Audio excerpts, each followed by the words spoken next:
Hello, it's me, Rabbi Sol, with Rabbinical Reflections for you all. I come from Temple Sons of Bitches here in Great Neck, New York. Shut up and pay attention to me.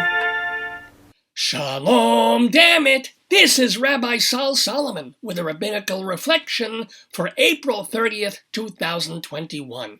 Happy Lag BaOmer, everybody! And if you've ever had your Omer logged, you know just how delightful that can be.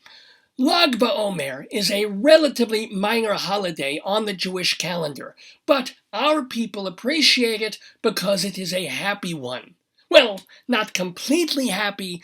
God won't let a Jewish holiday be completely happy. And this festival in particular is about putting a bookend on a time of gloom.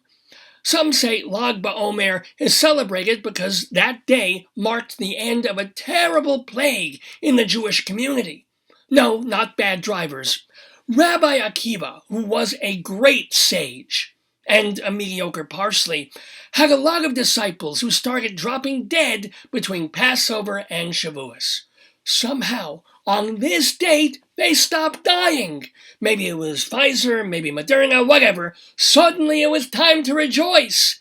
Now, a completely different explanation for Lag BaOmer involves one of Rabbi Akiva's disciples, Shimon Bar Yochai. Lag BaOmer is the day he kicked the Ba'aket. So, who celebrates a death? Well, this Yochai guy was something of a mystic.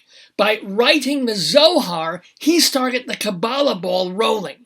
He told his followers, "Now that I am leaving my body, all my teachings and good deeds belong to the universe, so don't mourn. Go have a wedding, do a dance, get a fun haircut, light a bonfire, because of all the light I brought into the world." And marshmallows. So that's what Jews have been doing, taking a break during a somber time on the calendar when everyone's worried about the harvest and having a party. And if you happen to be in Israel, you can go visit the tomb of Shimon Bar Yochai, which happens to be in a town called Meron. I think you know where I'm going with this. Year after year, hundreds of thousands of Orthodox Jews make a pilgrimage to Meron for feasting and fun. It's like Woodstock, only Jews don't take acid, we get acid reflux. The Yidlach gather for this festival. Sometimes 400,000 people show up for this Lag BaOrgy. April 2021, because of COVID, only 100,000 came. Easy peasy, right? Except a few people slipped. Folks behind them couldn't go backwards. Voila! Stampede. 45 people crushed to death like grapes in a Manischewitz pulper. 150 more wounded. It's the worst peacetime disaster in the history of Eretz Yisrael.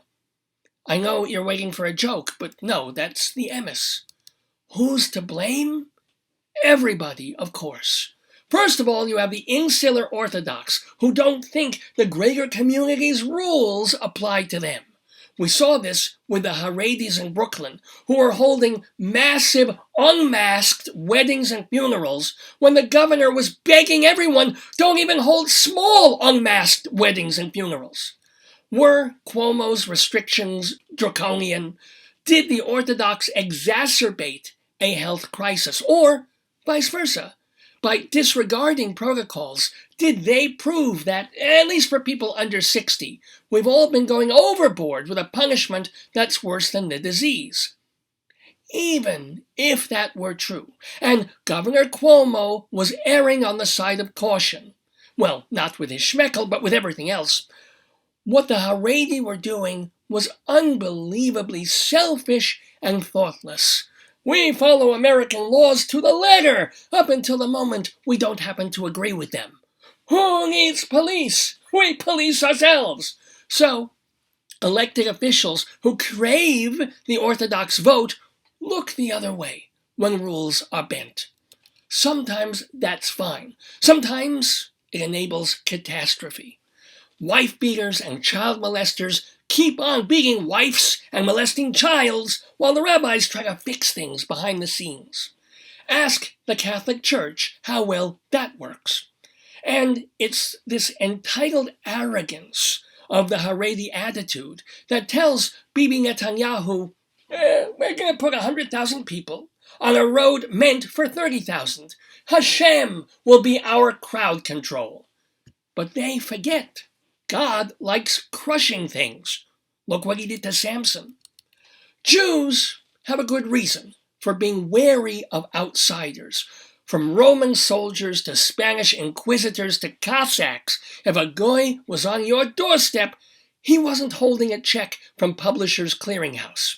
However, when it comes to legitimate concerns about public safety, whether you're spitting corona droplets on your cousin or getting pushed so close to a stranger your quarter shoes land on his forehead, it would be nice if my brethren would show a little consideration for the bigger picture. Besides, what's so wrong with a few more weeks of distancing? We're Jewish. We shouldn't be going to Mass. This has been a Rabbinical Reflection from Rabbi Sol Solomon, Temple Sons of Bitches.